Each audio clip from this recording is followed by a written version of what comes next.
ole chubei ule tun tum chu sailula khwa a inei na hmang kan kala chumia kan jin kong vel karon tilang dona tuna hi kan huang hian khuzor thingin kan chhuaka hi sial hok khodaya ani a sial hok khodaya hian in sial lem alo ma chumi chunga ta chuan kan han la vel ani mom chuan sial hok do tan biate kan thleng le biate khulaya hian in biate lalpa kai ruma lim an lo siama kan lak puya chuanin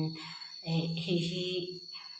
a chanchin sang sang ti po hilai hian an ziaka mizo lel ber kai ruma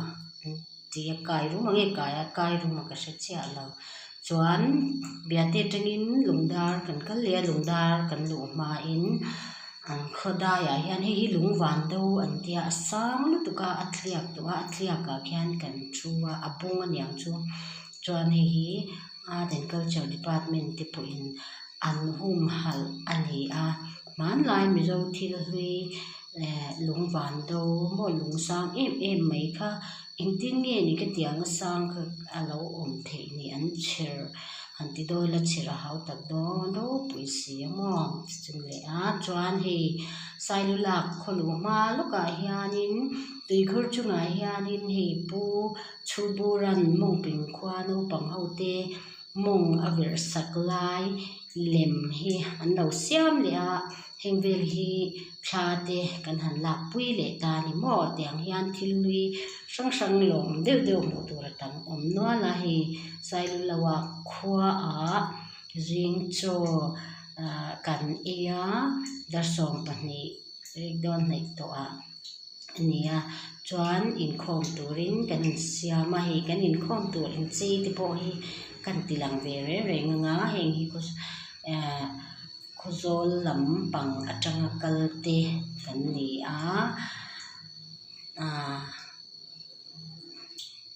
an mani chu a ko suiden den lo mai ange chuanin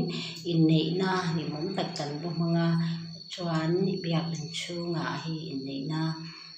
kan to manania mo nu le mo pa thla khi a single ani nei in lo tak hi ka lo nei che alawa ka nei ang hi tiang hian in he kan da khom pi pa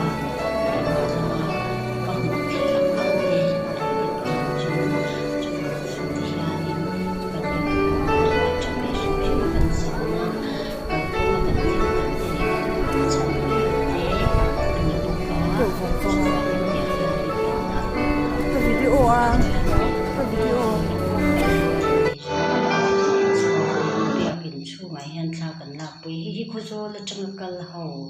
kan ni thlak pui tu te hi chuanin